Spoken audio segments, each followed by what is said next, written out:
Our friend Daiken Nelson is our guest today. And as I said in the little promo blurb that went out in the newsletter, he actually is a chef and a tenzo, and I can boil water. So, so this should be fun. Let's take we only have an hour, so I don't want to take up too much time. But this is meant to be a shared meal, so let's take just a real brief minute each and go around and just say who we are and where we're calling from and what we're having for lunch or breakfast or dinner today, as it were. And I'll start, and then I'll call on somebody. I'm Geoff O'Keefe, Geoff Shōun O'Keefe. I'm the executive director of Zen Peacemakers. And as I showed Daiken earlier, I was up early this morning making enchiladas with chanterelles, red onions, I roasted Anaheim and jalapeno peppers yesterday,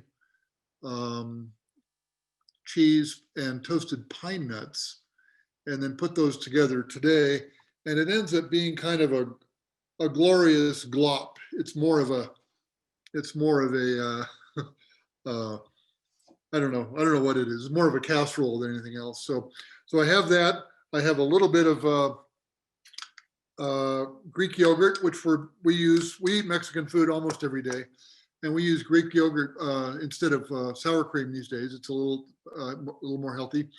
And I've got some mandarin oranges that are somewhat astringent, and they're a good palate cleanser after eating this super spicy food. So.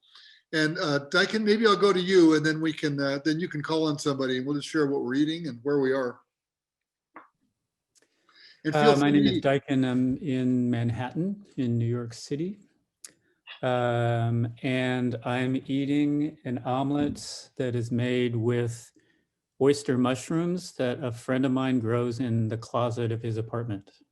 So it's kind of a very kind of quintessential New York story of this person who's growing mushrooms, and he has like a little garden in his closet, and he grows spirulina, and he also grows mushrooms, and he gifted me one of these. So I thought that would be a nice thing to have today. Roland and whomever, and the cat. Hi, I'm Roland, and this is my wife, Anne. We're in the bit of the UK which sticks out into the North Sea, so that round bit heading off towards Germany and the Netherlands. It's 6 p.m. here, so we're kind of having our getting on for our last meal of the day, and it's basically a bowl of pasta with cheese and some shredded salad from our community supported farm. And it's just basic, nice, and full of carbohydrates. Yeah. Perfect for a winter's evening. Cooked by Roland, washed up by me.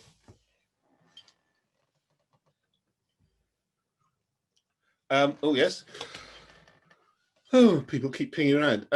Elena, what are you eating? Hi, good morning. I'm in Vancouver, and I'm eating a bowl of quinoa cooked in cardamom and sea salt and blueberries with maple syrup. So is it, hi Jeff. How about Mark? What are you eating? There we go. We're having, I'm here with my wife, Café, who's in the kitchen right now. We're having some vegetable soup and some zucchini bread, which we've been making all summer with our zucchinis from the garden. It's my mother's recipe, but now we ran out of zucchinis at the end of the year, but we did get some that were locally grown, so that's almost as good. And let's see, who hasn't gone yet. Where are you located, Mark? Oh, I'm sorry, Richmond, Virginia, or actually the country northwest of Richmond, Virginia. And how about Reed? Okay. I'm between things right now, but I'm having coffee and I'll have banana bread shortly, I think. But I'm getting all kinds of great ideas for lunch a little bit later. So thank you. So how about Holly?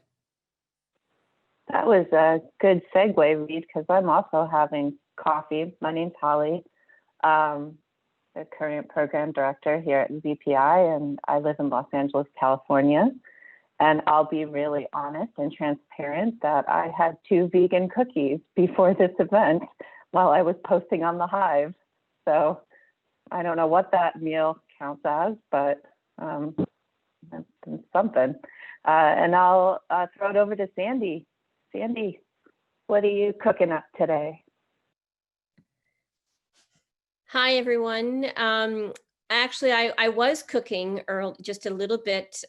So baking, I have some pumpkin that I cooked down from a pie pumpkin. And so I wanted to make it into a bread.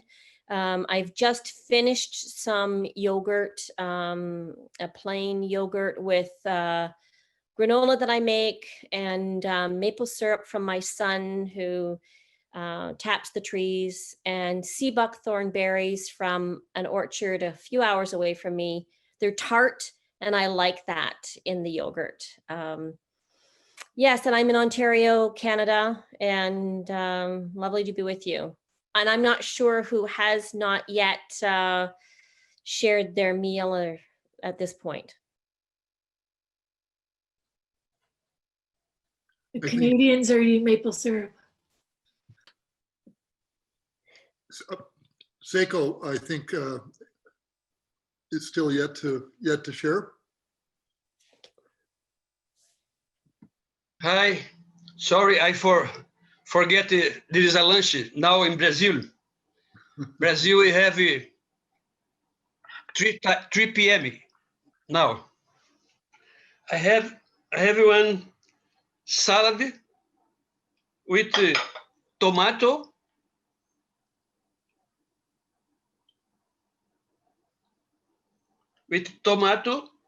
cucumber, pickles, lettuce e chestnut Brazilian, chestnut. These are Wonderful. Thank you, everyone, for sharing. So feel free to indulge as we're talking, and so let's get into some conversation. And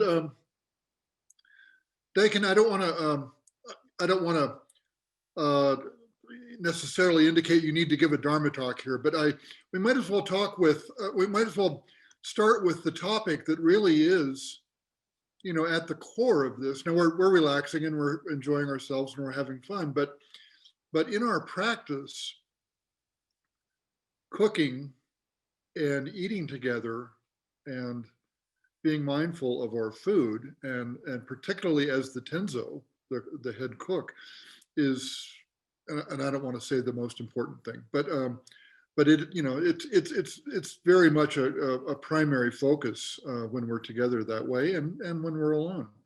And so Daiken, again, without putting you on the spot for a long talk, cooking and eating as practice, maybe just if you have just some comments there. Sure. Everyone eats, everyone shops, and most everyone cooks something. And so, as with many other aspects of our life that are kind of very mundane or quotidian, every single day, something that we do, we can bring our focus and awareness to it. And I was joking the other day that, there's a difference between like opening a can and eating it over the sink, and actually kind of like preparing something and presenting it nicely, and, kind of honoring ourselves and our effort and our practice, and then also the few people that we're sharing it with. So we're feeding, we're nourishing ourselves, both with the food, and then also with what it looks like and how it smells, and our connection to that. And then we're also doing that with whomever else we might be sharing it with, and ultimately we're sharing it with everyone in this moment. But there may be literally somebody across the table, or in this case, we have other folks who are plugged in to our virtual table and sitting down with each other. Wonderful, wonderful. And everyone else, as we go along, I've got a few topics that we can explore, but we want to make sure that you all have time to either comment or ask a question or share something from your experience. Daiken and I had the opportunity a couple days ago to chat just in advance of this, and it felt a little bit like we were having this event before the event. We rather naturally followed, and at some point I'll ask, and maybe now's a good time, ask Daiken to talk about Maṇḍala Café and his work in New York City. But there's some other topics around that too that we might like to explore too. But my guess is, Shinzen probably knows, I would imagine, but all of us are probably not aware of the work that you've been doing in New York City, and sort of what that was like before COVID, and now what your challenges are. And I understand from what you told me that that's a huge shift. Right. So I'm a teacher in both the White Plum lineage and the Zen Peacemaker order. I have a meditation center called the Pamsula Zen Center, which meets in Harlem right now, which is kind of the northern part of the island of Manhattan in New York City. And in addition to that, I have a nonprofit called Maṇḍala Café. And we do three things primarily. We do a 10 to 12 week culinary training for folks who have some challenge to finding and keeping a job. So we've worked with folks who are unemployed, underemployed, folks who have been veterans, folks seeking asylum, folks returning from incarceration, folks who are either had been homeless or are in the shelter system here in New York City. And so we've done this training, and we've done placement with folks trying to find them jobs afterwards.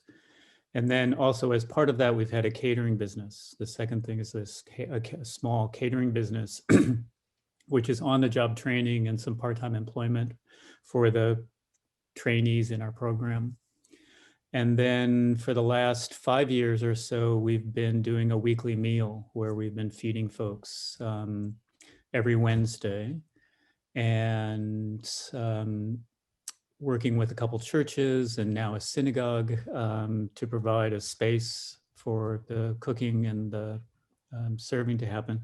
So since the lockdowns for our current situation, we've had to suspend the culinary training and the catering.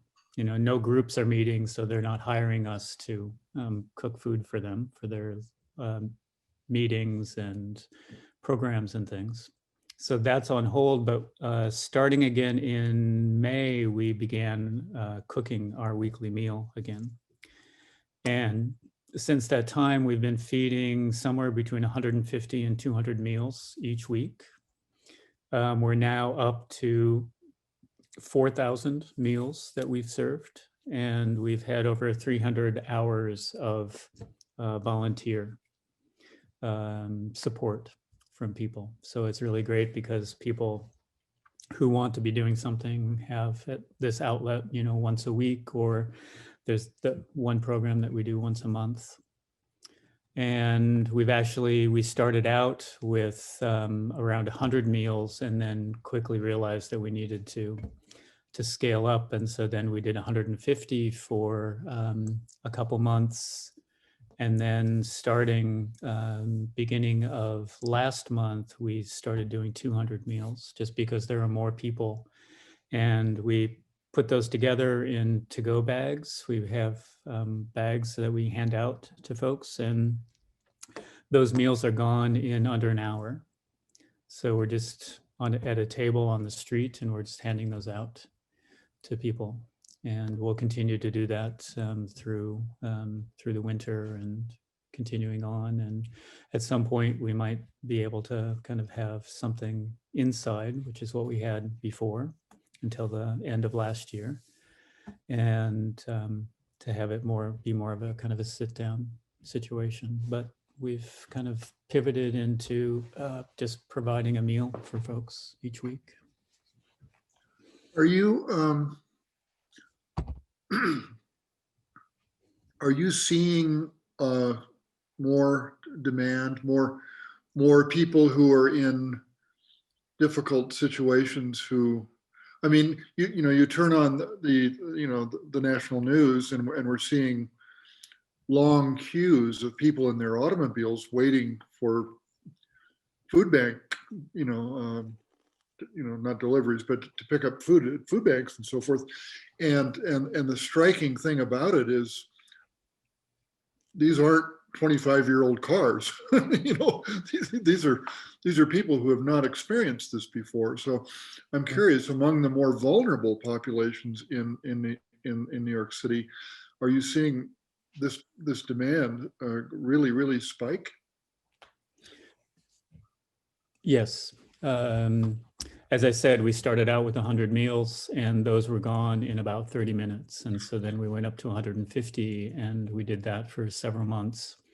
And those would be handed out in 40 to 45 minutes. And then we increased that up to, and now we're doing 200 each week. And those are gone in, kind of 45 to, 60 minutes. Yeah. And so, yes, there's been kind of a steady increase in the folks who are walking away with a meal. Yeah. Yeah. And, we could do more than the once a week. The monthly meal that we're doing, we're going to double that to every other week starting in December, just because, again, we started out with 100 meals. Those went very quickly this last month. And we did this a week ago today. We handed out 150 meals in short order. And then also there's a community fridge where somebody has just put a refrigerator outside of a little corner bodega shop, and people from the community bring food and label what it is, and it's vegetarian, so that there's not kind of issues of meat or not for folks. And we've been, last month and last week, we've been giving a dozen meals or so, filling up that refrigerator. And then we also have started giving meals to a shelter that's we've been connected with through through that church. I have some notion of what it takes to do that number of meals. I've volunteered at our Boulder homeless shelter for a number of years, and it's a 160 bed shelter.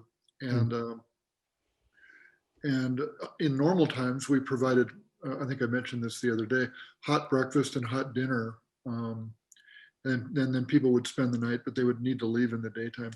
But because of COVID, having volunteers come into close proximity in the kitchen has become difficult. Right. So it's gotten, and my wife works there full time. And they've shifted pretty much to bag meals, both morning and evening. People are still getting the support they need, but it's definitely shifted. Right, and one thing that's been going on here is that when there was the large wave of unemployment that happened in kind of late spring, early summer, there was a lot of response to that. So food pantries and feeding programs and other programs really kind of ramped up. And then many of them burned through a lot of their resources. So they've had to scale back. And there was one group that we wound up getting connected with who had been supporting workers in hospitals. So they had been hiring catering businesses, which had kind of had to suspend their services, but these catering businesses wound up providing these meals.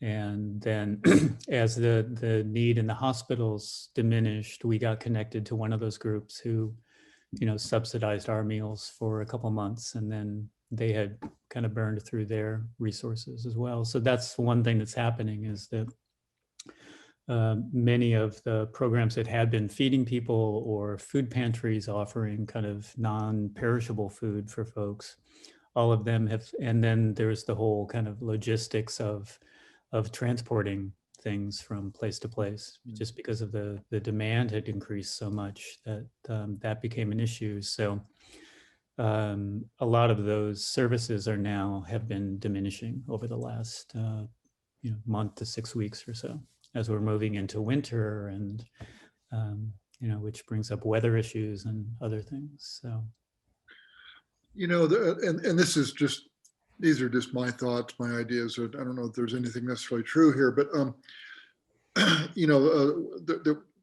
there are a few Americans here on the call, and we're pretty aware of what's going on in the United States. I mean, homeless, it's just, this is an opinion, but it's just inconceivable that homelessness is an issue, or that food insecurity is an issue in the United States. And I realize that there's a criticism there for sure, and it is getting worse. And at some point here, I might ask those folks in, especially in LA, what's going on there. But we've got, two folks from the UK, and Ivani from Brazil, and Sandy and Elena from Canada.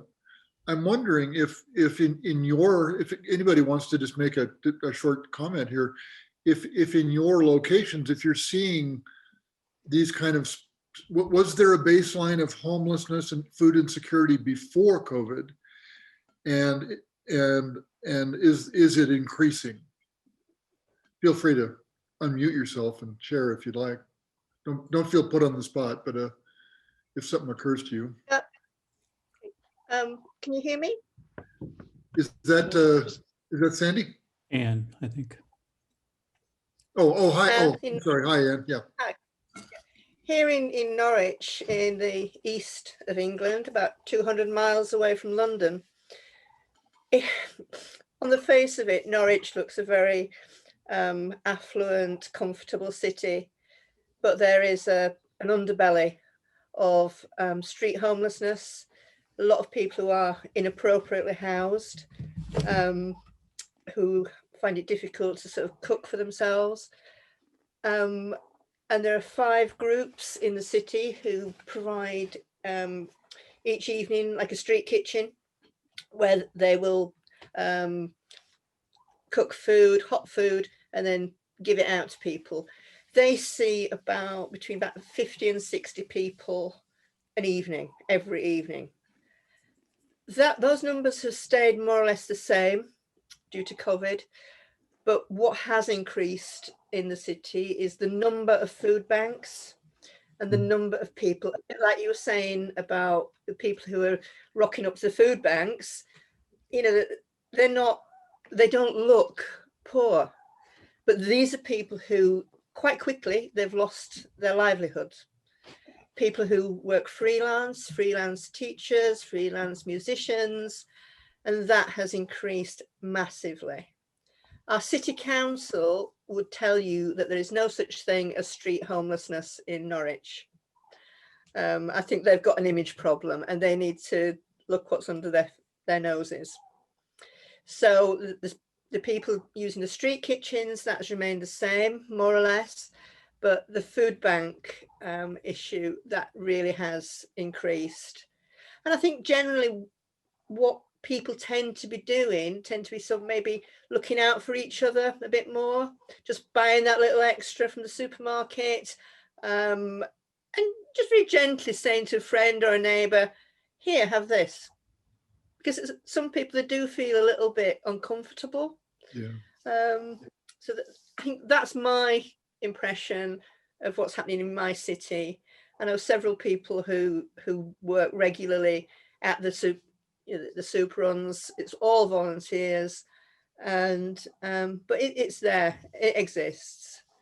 And I think it really is about looking after each other. just for perspective, Anne, how big is Norwich population-wise? It's about 130, 140,000. Okay, yeah. And then in the wider travel to work area, you're probably looking at about 250,000. That's about like where I live, yeah. The thing with Norwich, though, is that there is the city centre, which is fairly compact, but then there's a lot of outlying villages where the transport infrastructure is just useless. It's absolutely rubbish. So amongst those villages, like the churches, the community centres, they're doing the thing about the food banks, the shared meals, and really the sort of community spirit seems to be sort of really ranking up there.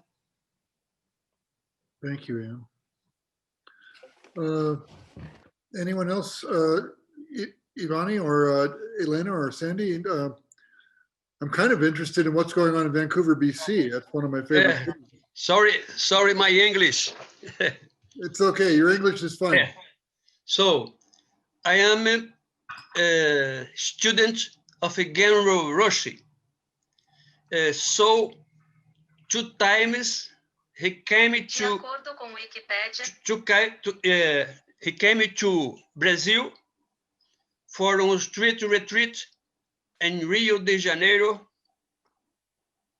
and came Campinas in my city with understand how live the homeless people.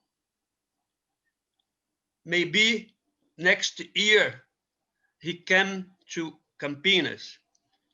So in Rio de Janeiro, my first street retreat,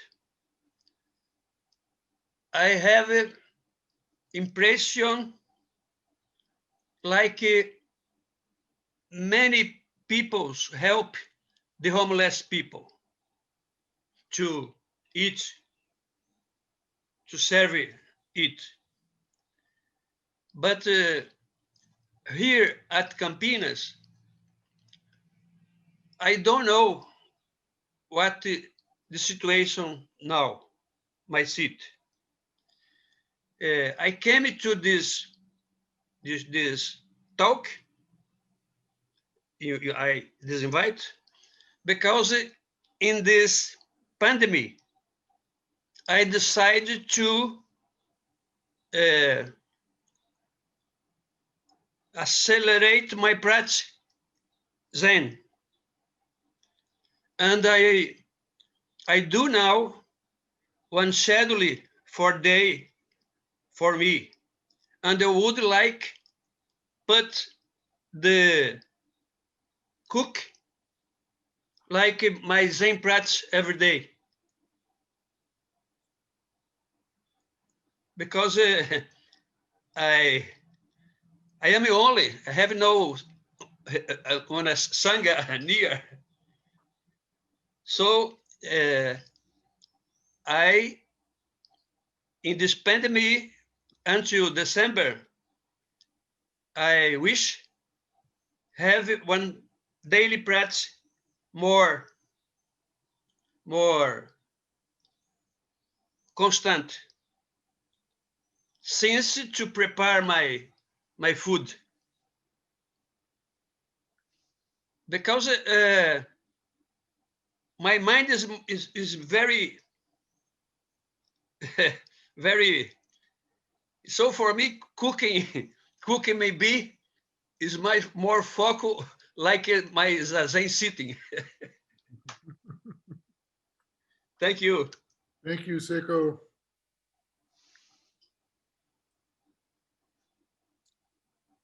Anyone from Canada like to comment? Hi, Elena. Yeah, I'll give you the scoop on what's happening in Vancouver.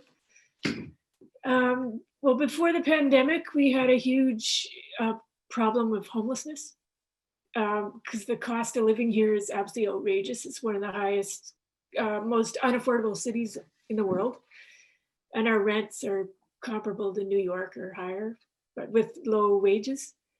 So yeah, there's been a huge increase in homelessness since the pandemic started.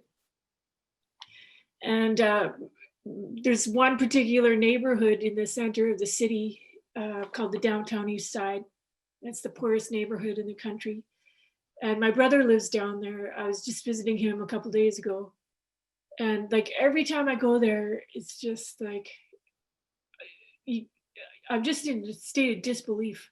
Like bodies on the sidewalk, like people just face planted, you know, it's been like that for months. Living in Vancouver, you get used to peeling people off the sidewalk, call 911 or whatever. It's just unbelievable. And I was talking to a man from El Salvador the other day who lives in that neighborhood. And he said, and I've lived in Mexico and Peru. I never saw anything like this down there in Latin America. Never this bad. And he said the same thing. He'd never seen such poverty and broken bodies. Like it's just unbelievable. So the city just a couple of weeks ago has come up with a plan to buy a whole bunch of old hotels and turn them into SROs. So that's still a few years off. So we'll see what happens. But yeah, it's pretty awful here. And Elena, most of those people that you're referring to that are, as you said, face down on the sidewalk, is that due to exposure or to lack of food? And I spent a lot of time in Vancouver back in 72 and 73, and there was a huge heroin problem in Vancouver then. Is it more related to those types of drugs, or what is the cause of that? Well, there's some interlocking factors, like there's extremely high addiction rates in Vancouver. So yeah, I mean, regularly walking down the street and people are literally got needles in their bodies. Poverty, and then the kind of the legacy of colonization. It's a very high proportion of Native people who are homeless. And also, like, Vancouver is just known because it's sort of on the west coast at the very end of the road. Yeah. People are extremely socially isolated here and alienated because it's always been a boom and bust kind of city. Like Seattle. Yeah. So some pretty deep historic issues that kind of land on a person's body in this place. Yeah. Sandy, I know you're north of Toronto, I believe, and I don't know if you can speak to Toronto or where you are in this regard. And if you'd like, you don't feel put on the spot. Yeah, no, it's I would like to speak to it. I am not familiar with Toronto. Toronto is actually in what is known as a red zone right now, so they're very restricted in their travel. We're all just going into a different stage in Ontario starting on Monday. But the area that I live in, so it's known as cottage country. The population here in the particular tax base area in which I'm associated, population might be 16,000 right now, but could be 200,000 or more in the summertime. The population has really shifted during the pandemic because many people traveled to come to their cottage, even though they were directed to not do that. So it's placed a demand even just on the resources in the community. So for example, the grocery stores really weren't prepared for that because seasonally and historically, there would be a pattern of the ebb and flow of they would need more for this particular time period and then they would need less. And So it's really placed a demand on the resources that are available. And as far as the food banks, I know that they all shifted to, so there's the table soup kitchen where they provided free meals during the week. They shifted to takeaway meals. I think overall everyone has changed their approach to many different supports, so that if someone once upon a time would give a gift to someone, the gift now is food. It's kind of like an essential existence. We have also happening right now is an incredible real estate boom. So if anyone is selling in this area, it's a fantastic market for selling, but the prices have escalated because everyone wants to come to this area because we have such a low number of cases of COVID-19. So it's just an interesting time in the area. And we have a difference between the different food banks that are in the area. So the one that's provided through the Salvation Army, for example, there's a lot of criteria people have to apply, and they have to reveal and divulge a lot of personal information.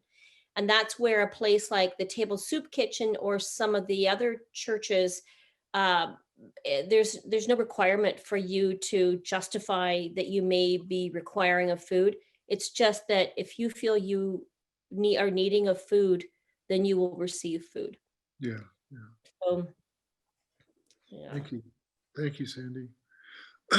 And as long as we're sort of touring around, and I want to leave enough time, I've got a couple of other things for Daiken, but Shinzen or Holly, I'm very familiar with LA. On the TV, we certainly see the long queues of cars lining up in Chavez Ravine at Dodger Stadium for COVID tests. Are we seeing similar pressure on food banks and homeless shelters in LA? If anybody wants to field that or not, it's okay if not. Yeah, it's very similar to what folks are seeing, I think, around the globe. It is a global pandemic, so it's definitely hitting everywhere. Early on in the pandemic, I work with a lot of military veterans and first responders, and they were the first group that was called in to help with food banks here, especially here in the LA area, the greater LA area. And it was actually very challenging. It was challenging logistically. It was actually also very, it really touched the veterans and the first responders because they had never had an experience quite like this in country. We call it in country when you're not deployed to another country. So they were called in to help out, and people were showing up hours before it was time, before the banks would open, and they were very, very worried about not getting food. Food banks were running out of resources. Very similar to what Daiken was talking about. You know, folks weren't really planning longitudinally. They were kind of planning for the immediate need. And now we're heading into the holidays. It does get a little bit chilly here in LA. But the other thing, I actually started my career on the other coast, on the East Coast in upstate New York, very close to Ontario. So shout out to Canada. But you know, there's a pipeline here of homelessness as well. So when it starts getting very, very cold on the East Coast, folks start migrating to the West Coast because you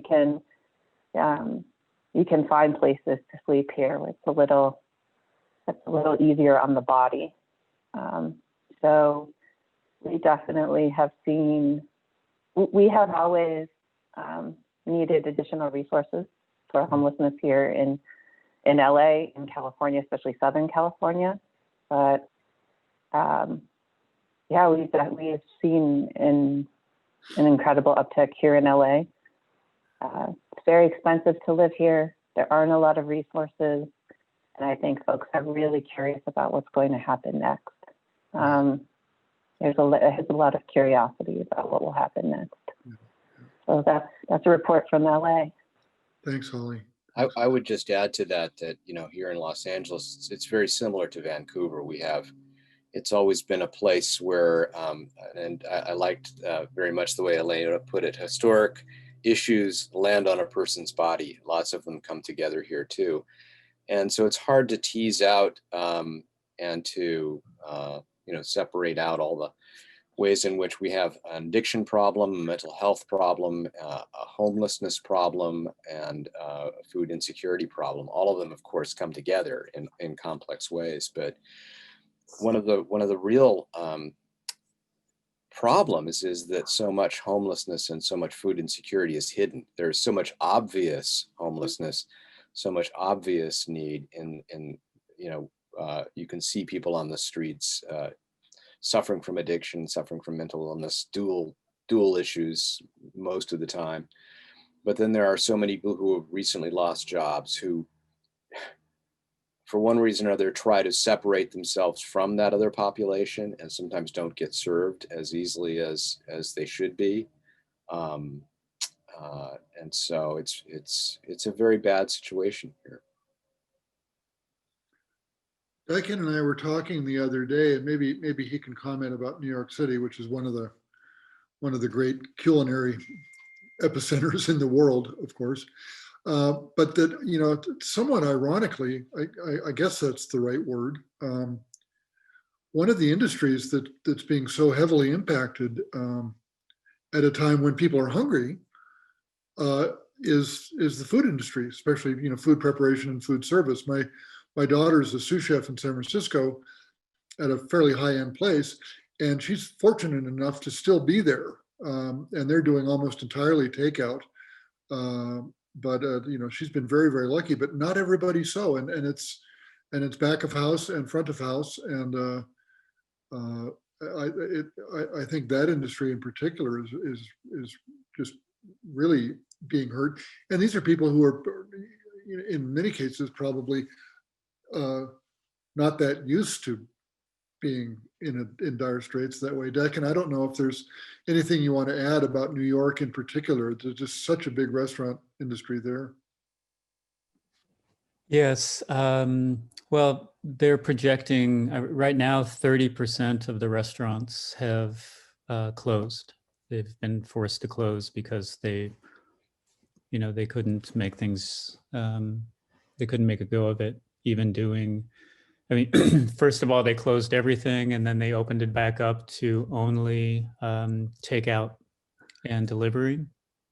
And it was like that until September. And then they opened this, well, actually it was August, they opened this outdoor dining thing where the restaurants were allowed to take up parking spaces on the street. And so they built these little kind of cabanas and things. And so people were socially distanced from each other on tables, but then they could actually, kind of folks could actually eat, and there was this huge rush, which actually, kind of led to increases in the rate of transmission of the virus. And then starting in October, they opened up indoor dining at 25% capacity again, which, again, is problematic. So a lot of folks have been laid off. There haven't been any specific relief programs for the restaurant industry at this point. There's been talk about it. They're willing to give millions of dollars to high-end law firms as part of the first kind of, stimulus package. But folks who are already living somewhat in a hard scrabble situation, being a delivery driver for a restaurant because that's the only job available, those folks are being kind of exponentially more impacted by the situation. And so, we're having to make it up as we go along, because right now the rates in New York City are going up again. They had opened the public schools and now they're closed again. And so kind of the next thing is other non-essential businesses like restaurants and health clubs and gyms. And so it may be the case that during this holiday season, restaurants are back to only takeout and delivery. And that, that impacts a lot of people, from the owners to the staff to the dishwashers and to the the patrons, and kind of everyone is somehow impacted by all that.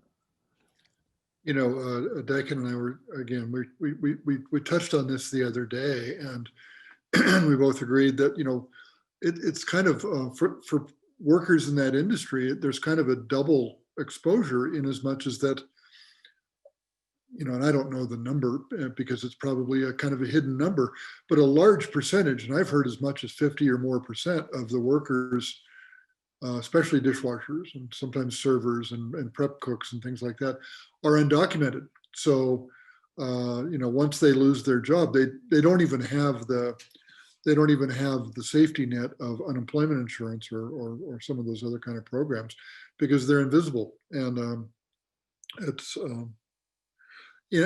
fortunately, we see, you mentioned Jose Andres the other day, who's speaking for this. Tom Colicchio also, I've seen in the media a lot talking about relief for the restaurant industry. So he's a voice out there too that I think is helpful.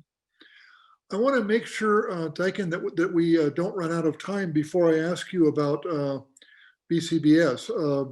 Daiken is working with the Barre Center, B-A-R-R-E, for those that don't know, the Barre Center for Buddhist Studies in Massachusetts, on a longer program. And maybe if you let people know what you're doing, and I don't know if it's still possible for people to participate in that, but we can certainly promote that if we want to put something into the chat for people how to connect. Sure. I never know where to start a story, but 15 years or so ago, I lived in Santa Fe, New Mexico. I was working at a center there and helping them out. And there was a local yoga instructor who held his teacher trainings there. And I met a woman who was living in Omaha at the time. And she and her husband have now moved to Western Massachusetts, and he works in the kitchen at the Barre Center, which is a kind of a residential Buddhist. It's a place where they have workshops and trainings and different things going on. So folks will come for like a weekend program. So it's similar to SLN or similar to Spirit Rock or Omega Center or different places like that. And so they are having to shift their programming because they can't have people come in. And so I was chatting with this person, Troy, the husband of the yogini that I met a long time ago, and said, would you be willing to do something? And then over the course of 6 weeks or so, we came up with this program. And so we had the first component of it last Tuesday. And the focus is on the kitchen as a place of practice. So as I started out saying, everyone eats, most people cook. So to bring kind of a mind or an intention of practice to a kitchen setting. And so starting this coming Tuesday, I'll be doing 6 Tuesdays in a row, and we start with some meditation. I give a little talk, and then we literally go to the kitchen and we have a little Zen cooking show where I'm, like teaching people knife skills and chopping, and then we kind of, and sequencing things and how to start the things that take the longest and all of those things. But then again, bringing one's intention towards, taking care of the ingredients, being present to whatever, the task is that we're doing, cleaning up as you go along, just to kind of make things easier. And then we finish the meal, and then we sit down and continue the conversation about practice or about the kitchen or about food. So we touch upon, kind of like all the different aspects, and yeah, and that's it's been, the first one went really well, and it's been a really great experience. And Geoff and I were talking about the possibility of maybe doing something here, kind of in the format with the ZPI, of doing something similar, like I don't know, quarterly or something like that, just to, again, to kind of shift this idea about food being an opportunity to be present and to engage oneself in the practice, and kind of drawing on the foundation of Bernie Glassman and the Peacemaker work and the 5 Buddha families, or the 5 Buddha energies, to kind of take a look at something mundane like cooking from those lenses of spirituality and learning and social action and community, and those different facets of our practice. Wonderful, thank you. I'm Yeah, and interested. I'll put a link in the chat. So I think, Holly, I think you did already, did you not? Yeah. Yep. I'm interested in what your thoughts are on rituals in the kitchen and the body and that relationship with food preparation. sure. So I've served as Tenzo, kind of the person coordinating the kitchen on retreats many, many times. And in our Zen tradition, we have a service that we do to kind of bless the food and the activity before it goes off into the Zendo to be served to folks. And so we've talked about that, and I'll introduce that as we go along. There's throughout in the Zen tradition, there's oryoki, which is the kind of ritualized meal service that they developed in monasteries. And there are chants that are done, and I introduced one of those, and we did that before we offered the food. And then there's a ceremony that has been done since the times of the historical Buddha, called the Gate of Sweet Nectar, which is the feeding of the hungry ghosts. So there's this image of, we all have this, the 4 Noble Truths, as we all have this feeling like something's not quite right. There's something just a little off. Things aren't going smoothly. And the source of that feeling is desire. We want things to be different than they are. We can't just accept, oh, this is as it is. So we start to desire it to be different than it is, and that gives rise to this feeling that something's not quite right. And then, there's a way out of that routine, and it's the way out is the Eightfold Path.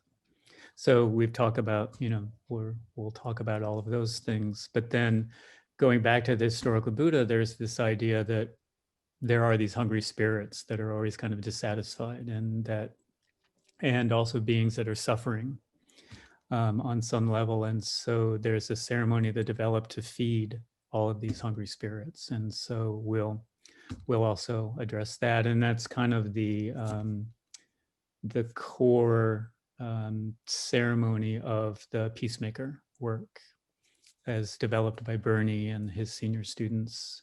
They really grabbed on, and Bernie, his whole practice is kind of predicated on this idea of seeing all of those hungry spirits and doing what we can, nourishing them in whatever way we can.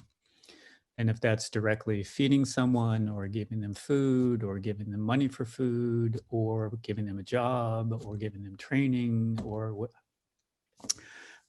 being kind, kind of anything that we can offer to help alleviate another being's suffering, we do that freely. And then this ceremony is kind of this big opportunity to transform whatever offering we have into kind of, it's like the feeding of the 5,000 at the wedding. It's more kind of like turning it into something that's going to extend out and to feed or nourish or support as many as we can. Wonderful, Daiken, thank you. And without I don't want to be presumptuous about the range of what people have been exposed to before, so forgive me if it sounds that way. But Daiken's referring to the Tenzo, and one of the really important pieces of writing in Zen practice is the Tenzo Kyoken, penned by Eihei Dogen Zenji in the 13th century. And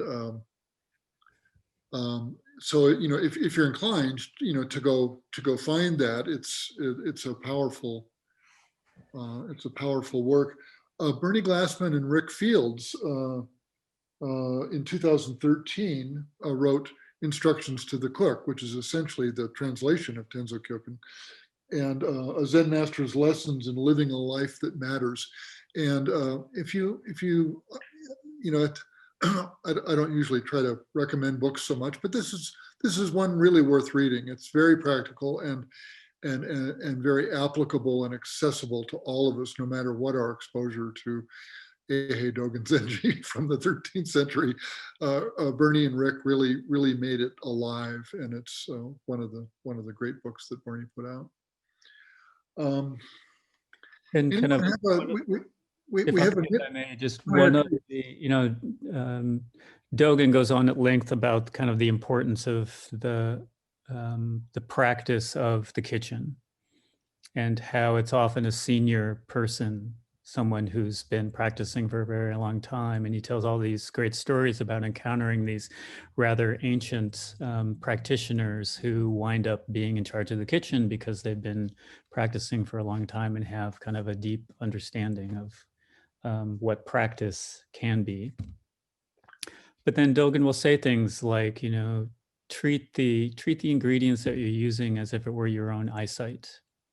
That the preciousness of something like our eyesight is the same level of intentionality and presence that we deal with the rice and the vegetables that we're cooking. And so that's very interesting. And then one thing that Bernie did in his book, which is kind of a modern take on Dogen's instructions, is that he talked about using all of the ingredients of your life.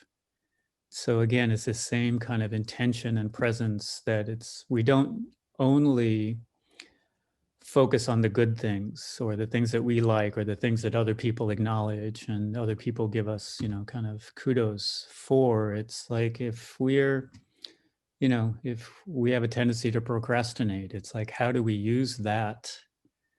And I remember reading this thing a while ago called The Power of Procrastination, that it's like, okay, we have a task that we have to do, but then we procrastinate and then we do something else.